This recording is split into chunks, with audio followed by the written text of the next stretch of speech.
ইরানের শীর্ষ নিরাপত্তা কর্মকর্তা আলী লারিজানির মৃত্যুর প্রতিশোধ হিসেবে অল আউট মোডে হামলা শুরু করেছে ইরান। মধ্যপ্রাচ্যের জ্বালানি অবকাঠামো লক্ষ্য করে মুহুর্মুহু হামলা চালাচ্ছে তেহরান। ওদিকে ইসরায়েলে হামলে পড়েছে ভয়ঙ্কর ক্লাস্টার মিসাইল। ইসরায়েলে দুজন নিহতের পাশাপাশি ক্ষয়ক্ষতি হয়েছে ব্যাপক। বেনগুরিয়নে মুখ থুবড়ে পড়েছে ইসরায়েলি বিমান। এসবের মধ্যেই ইরানের সর্বোচ্চ নেতা মুজতবা খামেনি ঘোষণা দিয়েছেন লারিজানির খুনিদের চরম মূল্য দিতে হবে।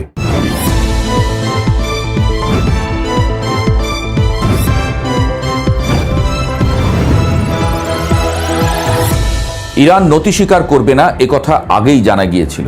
এই জেদ ধরে রাখতে গিয়ে একের পর এক শীর্ষ নেতাকেও হারিয়েছে দেশটি। তবে যুদ্ধের ময়দানে তার প্রভাব তেমন একটা পড়েনি বলেই মনে হচ্ছে। ডোনাল্ড ট্রাম্প সকালে দাবি করছেন ইরানের সব ধ্বংস করে দেওয়া হয়েছে, আর বিকেলেই ইসরায়েলের দিকে ছুটে যাচ্ছে ইরানের হাইপারসনিক মিসাইল। ভূমধ্যসাগরে জ্বলছে মার্কিন রণতরী। তবে ইরানও রেহাই পাচ্ছে না ধ্বংসযজ্ঞ থেকে। কূটনীতিক টেবিল যখন ব্যর্থ হয় তখন কথা বলে ব্যালিস্টিক মিসাইল। মধ্যপ্রাচ্যের বর্তমান চিত্র ঠিক এমনই। আলী লারিজানির মতো একজন ঝানু রাজনীতিক এবং জাতীয় নিরাপত্তা পর্ষদের প্রধানকে হারানো ইরানের জন্য কেবল একটি মৃত্যু নয়, এটি ছিল তাদের রাষ্ট্রীয় কাঠামোর উপর সরাসরি আঘাত। একই রাতে ইসরায়েল ইসলামী বিপ্লবী গার্ড বাহিনীর অধীন বাসিজ আধা সামরিক বাহিনীর প্রধান গোলাম রেজা সোলাইমানিকেও হত্যা করেছে। এরপর তেহরানে গোয়েন্দা মন্ত্রী ইসমাইল খতিবকেও লক্ষ্য করে হামলা চালানো হয়। এই ধারাবাহিক গুপ্ত হত্যা এবং সামরিক আঘাতের পর ইরান এবার আর কেবল ফাঁকা হুমকির মধ্যে সীমাবদ্ধ নেই। তারা সরাসরি শত্রু শিবিরের মেরুদণ্ড ভেঙে দেওয়ার অল আউট বা সর্বাত্মক নীতি গ্রহণ করেছে বলে জানা যাচ্ছে। খবর এসেছে সংঘাত যখন চরমে তখন যুক্তরাষ্ট্রের পক্ষ থেকে ইরানের কাছে একটি যুদ্ধবিরতির প্রস্তাব পাঠানো হয়েছিল, কিন্তু সর্বোচ্চ নেতা মুজতবা খামেনি তা বিন্দুমাত্র বিবেচনা না করেই সরাসরি প্রত্যাখ্যান করেছেন। লারিজানির শূন্যস্থানে এখন ইরানের জাতীয় নিরাপত্তা প্রধান হিসেবে সাইদ জালিলির নাম চূড়ান্ত হওয়ার পথে। জালিলি চরম পশ্চিমা বিরোধী হিসেবে পরিচিত এবং আগে ইরানের প্রধান পরমাণু আলোচনাকারী ছিলেন। তার মতো একজন ব্যক্তিত্বকে সামনে নিয়ে আসার মানেই হল তেহরান এখন আপোষের রাস্তা চিরতরে বন্ধ করে দিতে চাইছে, অর্থাৎ ফাইনাল খেলাই হয়তো দেখতে যাচ্ছে বিশ্ব। যুদ্ধের ময়দানে ইরানের এই সর্বাত্মক হামলার প্রথম ও প্রধান লক্ষ্যবস্তু হয়ে দাঁড়িয়েছে মধ্যপ্রাচ্যের জ্বালানি অবকাঠামো। তেহরানের রণকৌশল অত্যন্ত পরিষ্কার।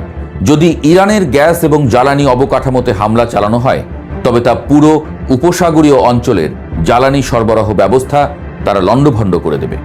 গত কয়েকদিনে এর ভয়াবহ বাস্তবায়ন দেখেছে বিশ্ব। দুবাই আন্তর্জাতিক বিমানবন্দরের জ্বালানি ট্যাঙ্কে সরাসরি আঘাত এনেছে ইরানি ড্রোন। সংযুক্ত আরব আমিরাতের উপকূলে তেলের ট্যাঙ্কারে ভয়াবহ হামলা হয়েছে। সৌদি আরবের পূর্বাঞ্চলে মাত্র 1.5 ঘন্টার ব্যবধানে ধেয়ে গেছে 37টি কামিকাজে ড্রোন। কাতার, বাহরাইন ও আবুধাবির মতো পশ্চিমা মিত্রদের সুরক্ষিত জায়গাগুলোতেও ক্ষেপণাস্ত্রের ধ্বংসাবশেষ পড়ে অগ্নিকাণ্ডের ঘটনা ঘটেছে। আবুধাবিতে এক পাকিস্তানি নাগরিক নিহত হয়েছেন। ইরান খুব ভালো করেই জানে যুক্তরাষ্ট্র এবং ইউরোপের অর্থনীতির দুর্বল নার্ভ কোনটি। তেলের সাপ্লাই চেইনকে সরাসরি লক্ষ্যবস্তু করে তারা বিশ্ব বাজারে এমন এক ধাক্কা দিয়েছে যা সামলাতে পশ্চিমাদের রীতিমতো ঘাম ছুটছে। এদিকে ইসরায়েলের পরিস্থিতি আরও ভয়াবহ।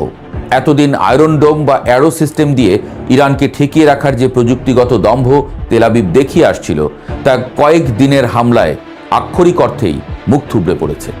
ইরান এবার ইসরায়েলে হামলার ক্ষেত্রে নতুন এবং ভয়ঙ্কর মাত্রা যোগ করেছে। ক্লাস্টার ওয়ারহেড বা গুচ্ছ বোমা। এই ক্লাস্টার মিসাইলগুলো যখন ইসরায়েলের আকাশ থেকে বিস্তীর্ণ এলাকায় শত শত ছোট বোমায় পরিণত হয়ে ছড়িয়ে পড়ছে তখন তা ঠেকানোর উপায় ইসরায়েলি রাডারগুলোর কাছে থাকছে না। তেল আবিবের ট্রেন স্টেশনে সরাসরি আঘাত এনেছে এই মিসাইল। বেনগুরিয়ন বিমানবন্দরের রানওয়েতে ইরানের মিসাইল আঘাত হানার পর সেখানকার বিমান চলাচল সম্পূর্ণ বন্ধ। এর পাশাপাশি শব্দের চেয়ে 13 গুণ বেশি গতির হাইপারসনিক মিসাইল দিয়েও ইসরায়েলি লক্ষ্যবস্তু গুড়িয়ে দিচ্ছে আইআরজিসি। ইসরায়েলি গণমাধ্যম বলছে যুদ্ধ শুরুর পর থেকে এ পর্যন্ত 3,369 জন ইসরায়েলি আহত হয়েছেন, যার মধ্যে গত 24 ঘন্টায় আহত হয়েছেন 142 জন। সবচেয়ে চমকপ্রদ এবং একই সঙ্গে পশ্চিমাদের জন্য হতাশাজনক ব্যাপার হল মার্কিন যুক্তরাষ্ট্রের সামরিক ক্ষয়ক্ষতি। মার্কিন প্রেসিডেন্ট ডোনাল্ড ট্রাম্প যখন সংবাদ মাধ্যমে দম্ভ ভরে দাবি করছেন যে তিনি ইরানের অবশিষ্টাংশ শেষ করে দেবেন এবং ইরানের ক্ষেপণাস্ত্র উৎক্ষেপণের সামর্থ্য 90% ধ্বংস হয়ে গেছে, ঠিক তখনই ভূমধ্যসাগরে মার্কিন বিমানবাহী রণতরী জেরাল্ড আর ফোর্ডে টানা 30 ঘন্টা ধরে আগুন জ্বলার খবর ফাঁস হয়েছে। ধোঁয়ায় শ্বাসরুদ্ধ হয়ে রণতরীর বেশ কয়েকজন এলিট সেনা অসুস্থ হয়ে পড়েছেন। এখানেই শেষ নয়, ইরাকে বাগদাদের মার্কিন দূতাবাসে বড় ধরনের ড্রোন ও রকেট হামলা হয়েছে। ইরান যুদ্ধে এ পর্যন্ত 13 জন মার্কিন সেনা নিহত এবং অন্তত 200 জন আহত হয়েছেন বলে খবর বেরিয়েছে। ইরান প্রকাশ্যে হুঁশিয়ারি দিয়েছে, মধ্যপ্রাচ্যে মার্কিন রণতরীকে বা মার্কিন বাহিনীকে যারা সহায়তা করবে তাদের প্রত্যেকটি কেন্দ্র ইরানের বৈধ লক্ষ্যবস্তুতে পরিণত হবে।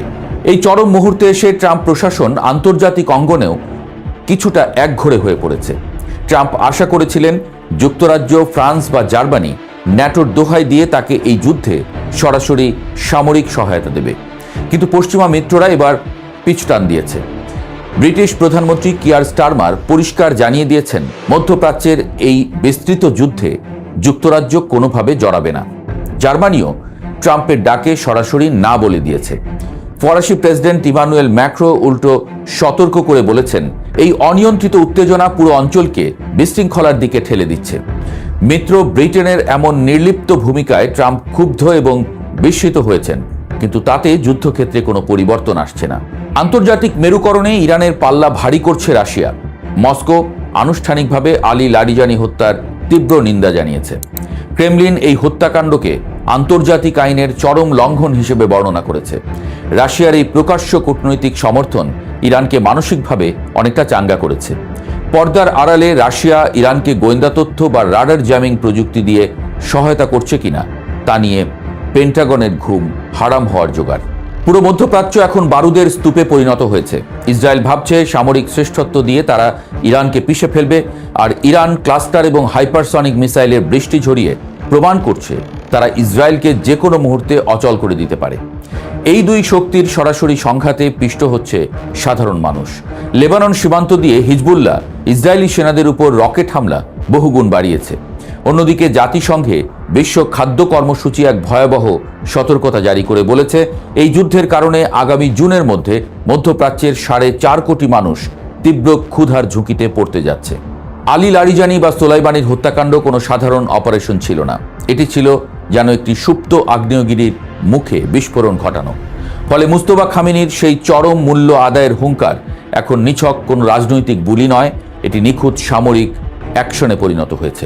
পশ্চিমারা যে যুদ্ধ কয়েকদিনের সার্জিক্যাল স্ট্রাইকে শেষ করার স্বপ্ন দেখেছিল, ইরান তাকে এক দীর্ঘস্থায়ী রক্তক্ষয়ী এবং সর্বনাশা ফাইনাল খেলায় রূপ দিয়েছে। বিশ্বের অন্যতম বৃহৎ শক্তিগুলোর আধুনিক মারণাস্ত্রের এই সরাসরি মহড়া কবে, কোথায় এবং কিভাবে থামবে তার উত্তর হয়তো এই মুহূর্তে স্বয়ং যুদ্ধবাজ নেতাদের কাছেও জানা নেই।